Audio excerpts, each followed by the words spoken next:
This is Frog Valley Tropical Fruit Farm, and I want to go look and see that citrus that had flowered in July to see how far along that fruit is.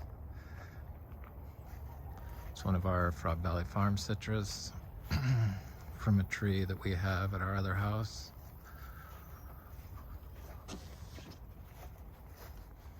Some wild grown citrus lemon.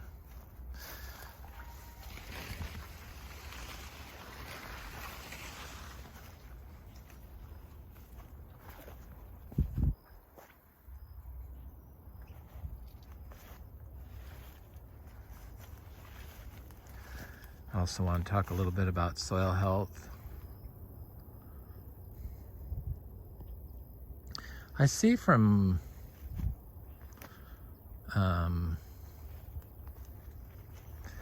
these college studies they do, universities, on on fruit trees, not tropical fruit trees, but on fruit trees. Looks like something got something there and ate everything. Little rabbit.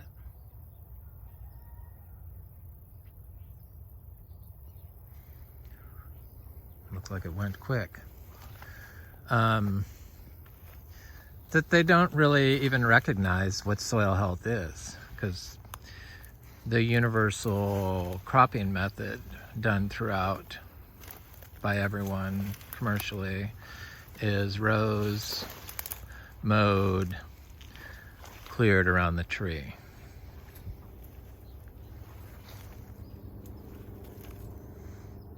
It's like one size fits all. And I don't know about what other people have, but we have sand here in Florida, and the sand is like, it gets compacted, especially if you mow it when it's wet. It just turns into like a solid cement wall. So to have a mowed strip between your trees and then just have a cleared strip in a row, you know, no roots around the trees. All the microbes live in the roots. So you want wall-to-wall living roots. That's what you want. You don't want cleared strips between your trees. Because when it rains on sand and there's no cover, it compacts like cement also.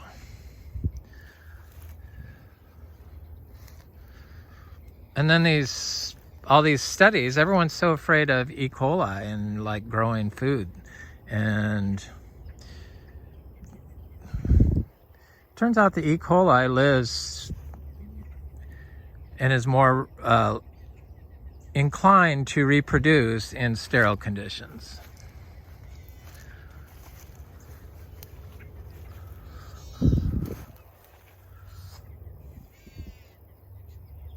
With a substrate on it. So if you like bleach your seeds and then, or you know, hydrogen peroxide your seeds and then dip them in like a organic compost, dust them with it, that substrate has a better chance of developing E. coli. But in a natural system, so one that wasn't sterilized, the E. coli has less of a chance of populating the seed cover. It's because of the antagonists. That's like in manure. Everyone's afraid of manure, but manure comes with protozoa which eat E. coli, so it comes with that. But what's wrong with it is we put it in huge giant piles,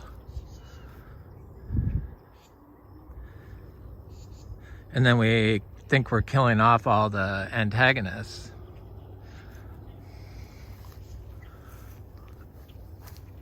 by its putrefaction of being in a huge pile.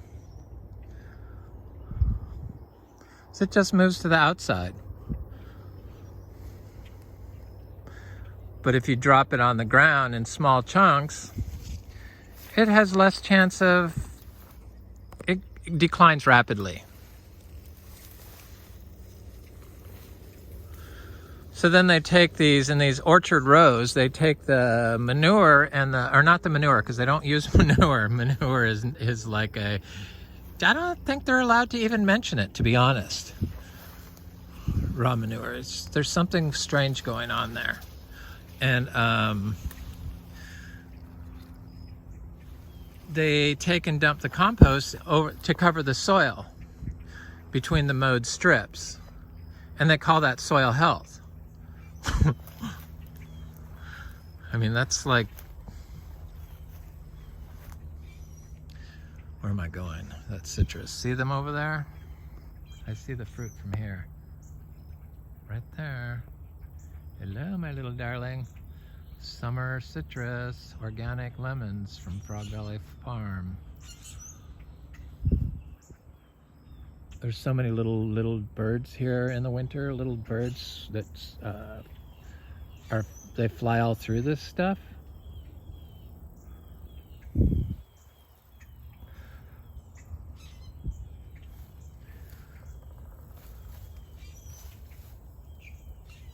So how about we stop mowing this center rows and we stop removing the plants from around the trees, and we stop making giant piles of manure into compost, and we just add small amounts of manure into the grass. And urine, you know, urine's important.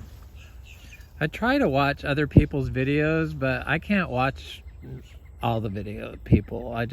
It's like, but I subscribe to Oldenwald, and he like had these citrus, and like people give them because people say they have trouble with citrus. That cashew tree looks so good. I think this year is going to be a bumper cashew crop. Because he says people can't grow citrus. Citrus is the easiest thing to grow in Florida. It really is. I mean, none of the citrus is ever watered. Nothing's watered here. The cashew, the bananas, the mangoes, nothing is watered around here. Banana looks like it's being attacked by somebody, a raccoon or something. That's what it looks like. Something's living in here. Oh, I guess there's 2 citrus on it, 2 fruit. It looks really good, the fruit.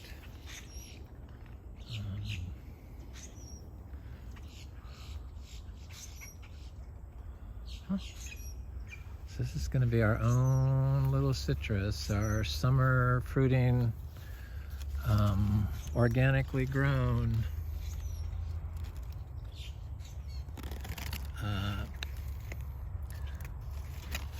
lemons. Guess I should pick a leaf. May I have a leaf, please? Please. Not that one, I guess. Yeah? No. Nope. This one, please. Thank you. Blood for a leaf. Got nasty thorns on it. We'll have citrus. I don't get over here much. I used to walk this all the time, but I don't know. It's getting so wild here that it's nice. It's nice not to come in here and disturb it. That's the whole thing with Florida. It's the, you know, we dominate this space. We dominate our space. We like walk on every square inch of it and drive on the rest. I know I'm the only one that walks around on all the neighboring properties.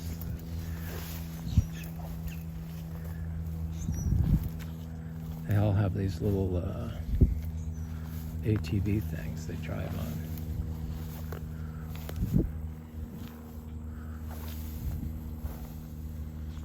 No. Lychees look okay.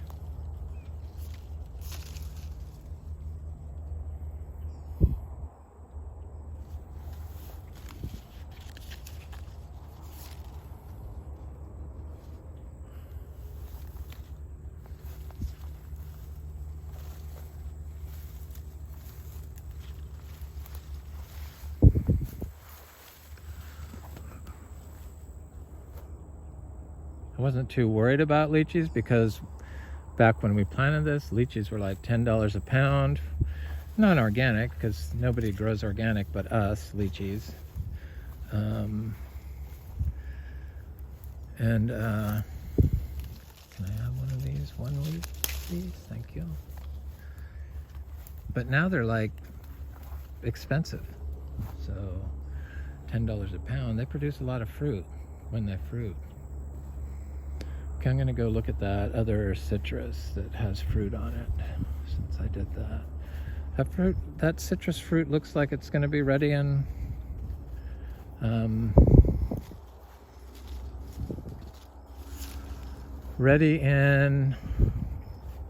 June or July.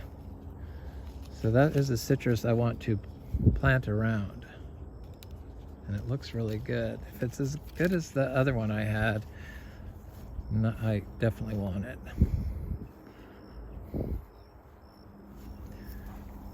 The cashews are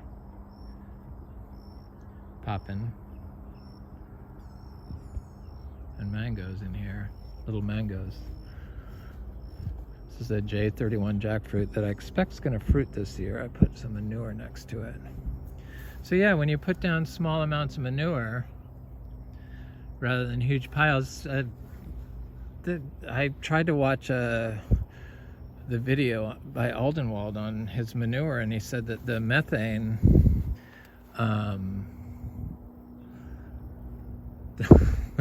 you got to compost your manure so the methane doesn't get released into the environment. If you put it on the ground where it belongs, then the microbes in the ground will take care of the methane for you. In small amounts, a huge pile, it's not going to be able to do that. So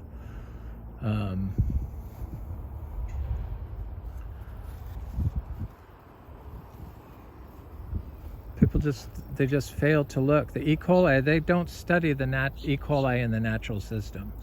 Very, very little studying has ever been done on that. They study it in humans, they study it in animals, but they don't study it in the soil. Look at those mangoes, look good. Okay, I'm going to citrus. There's citrus. Citrus does good here. There is no problems with it, and you don't even have to water it. That's the amazing thing. Like the mangoes, you don't have to water those. They just grow.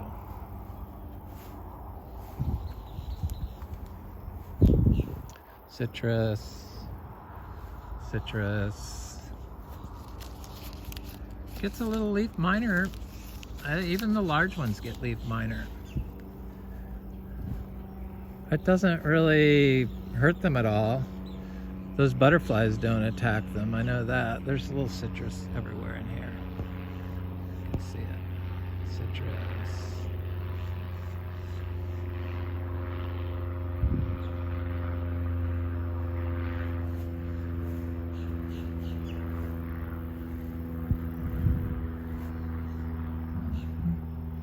Now, of course, I don't see them, but there's a bunch of them.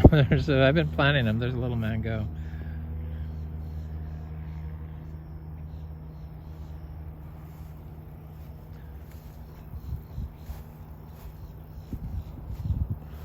Citrus. See it? Right there in the center.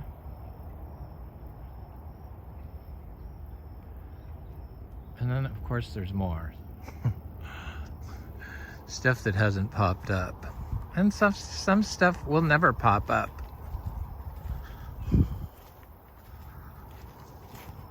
Rabbits do like to go by and pluck your favorite little tree right off at the ground and kill it. So you have to be able to live with that.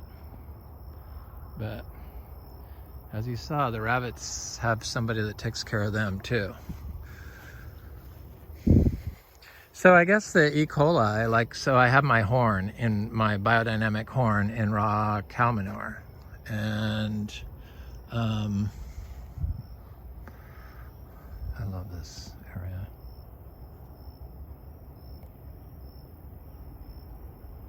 See my chachas, my cacao, my Lux Garcinias, my bananas. I'm gonna put some citrus in here. So the biodynamic horn kept in manure. Kept in water. You know, it was buried in the ground. I dug it up and have stored it in the rain barrel. And it's got a mushroom. There's fungi growing out of it for sure. And it will float itself to the top and it will drop itself down to the bottom where it usually likes to sit. And it has some some hyphae coming out of it that attach to the carbon settles on the bottom of the rain barrel. It's quite interesting. It's like a little animal. And but if I wanted to scrape that out of there, even after it's been in the below ground and then in rain water, I can't use it as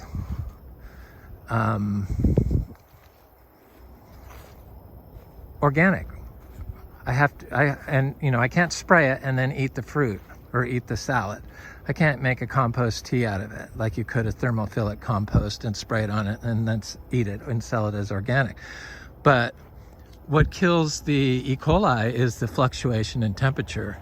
And that's been in the rain barrel for 8 months. And that rain barrel is it changes with the weather. So it's constantly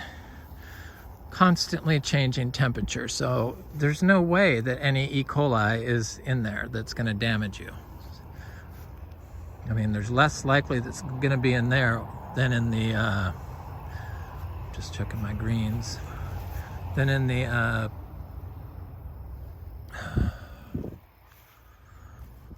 the thermophilic compost.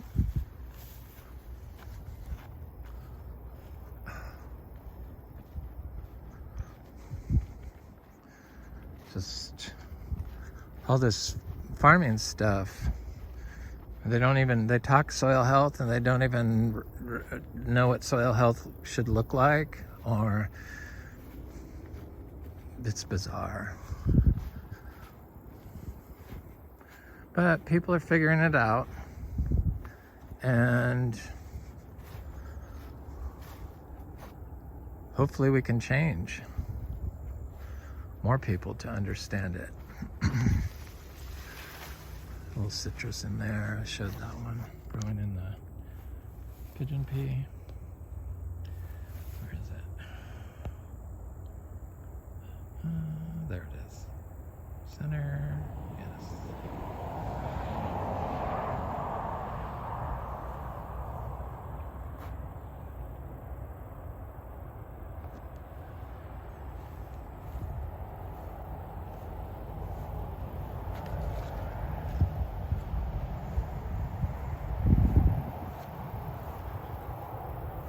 Okay, we're not going to study E. coli, what happens to it when it's in the nature.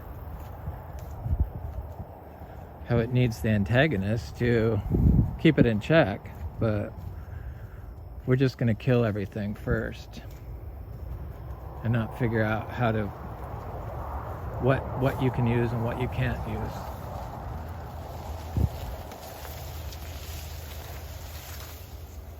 And it all comes down to the environment that it's in, that it came from, where the food came from for the animal, how the animal is raised, how many animals there are,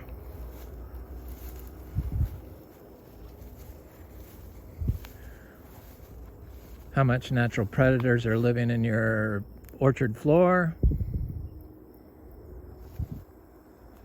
how often that orchard floor is disturbed, walked on, or mowed on with machinery, what you have growing in your orchard floor,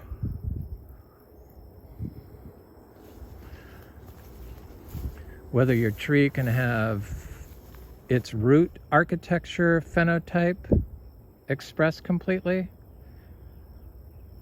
in an uncompacted sandy situation, what that will do for fruit production. None of this stuff is ever studied. It's crazy. Nope, we'll just ignore it all. We'll develop a grow system around a tractor and show everyone that's how it should be done. We won't look at anything else. We're using compost. We can call it soil health. No, you cannot. First of all, most people don't know what good compost is.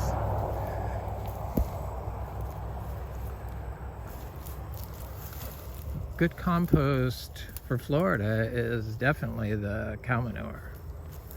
The holistically grown cow manure, not the crappy, stressed out cow manure, eating the same foods that most people are eating. Chemicals and toxins. So I guess that pollution kills E. coli. And E. coli, isn't that interesting? So that's why I bleach and stuff like that, because that's pollution, that kills bacteria, that's like an insecticide.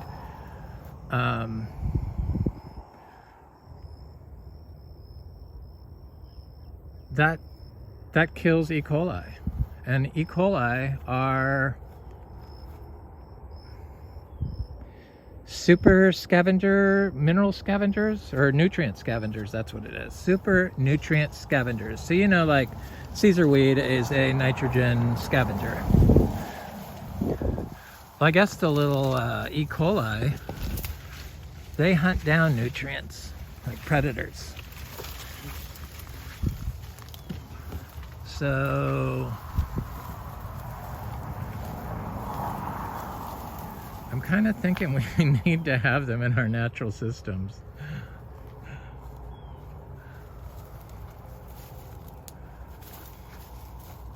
But, you know, you don't want to create a system that's unnatural, which is what, you know, big stockyards are of livestock and big piles of compost, manure.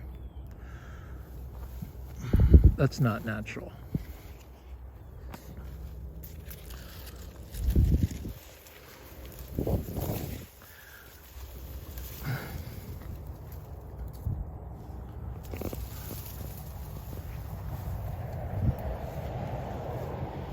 I wish I could find my little seed-grown jaboticabas, kinda. Though I'm kinda leaning towards houseplants, exotic houseplants. Well, these things are coming up good. Some greens and stuff. Yes. Radishes, maybe? Not sure that's lettuce, I believe. Looks like I should spread it out after it gets a little bit bigger. So here's our citrus. It looks citrusy. Citrus is citrus. Seed-grown citrus, fruiting in 3 years. Look at this. Huh. No greening on that fruit.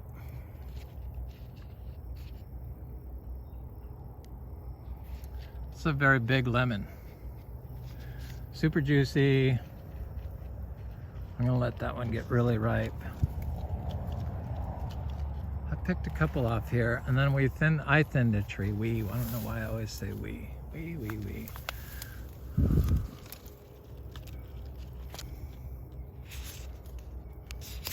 Oh. Citrus, she'll look haggard and nasty looking like the orchard floor, but it seems to produce and do well. This tree looks just like this at our beach house. It's been alive for a long time. It was big and old when I got there, and I've had the property for it's going to be 11 years.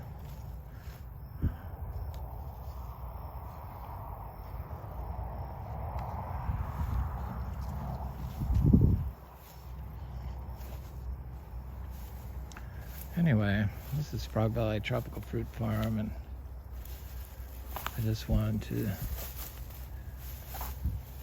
give a little talk on citrus, growing Florida, dry farming Florida citrus, soil health on sand, and what soil health looks like, what it is,